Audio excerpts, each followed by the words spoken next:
Биз турган жер Бешчон айылынын негизги жолу. Бул жолдон унаалардагы жөө жүргүнчү адамдардагы каттачу. Анткени тротуар жок болчу. Айыл элинин көптөн күткөн тилеги ишке ашып, бүгүнкү күндө тротуар салынууда. Эми бул көчө болгондон бери тротуар болгон эмес. Ушу балдарыбыз, неберелерибиз ушу тротуар маселесинен өтө кыйналат элек. Мисалы үчүн менин бир уул неберем бар, Нурбол деген.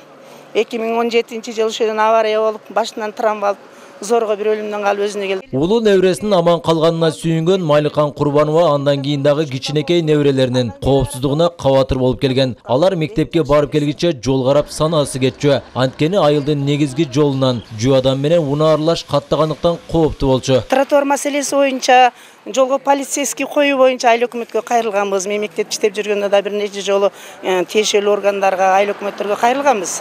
Анан эми ушу каражаттын жоктугунанбы ушул болбой келген да. Мына эми быйыл Кудай жалгап, мына тротуар болуп калды, бул эң жакшы.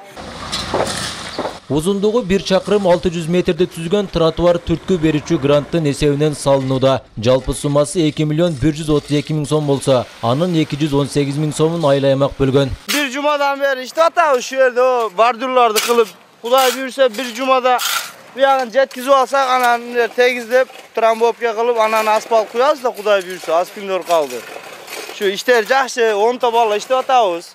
Айыл аймактын жаңы конуштарында да жаңылануу бар. Мында 35 электр мамычасы орнотулуп, жергиликтүү бюджеттен каржылоо болгон. Өзүңүз көрүп турганыңыздай, бул жерде жыгаштан гана тартып алышкан, өздөрү эптеп тартып электрин колдонуп жүрүшкөн. Азыркы учурда бизде столба боюнча электр мамычасы, электр чубалгыларын тартуу боюнча жаңы конуш үйлөргө жергиликтүү бюджеттен жана өнүктүрүү фонддон бизге акча салымы кошулуп атат. Курамында 4 айыл бар, Бешчон айыл аймагында 16 миң калк жашайт.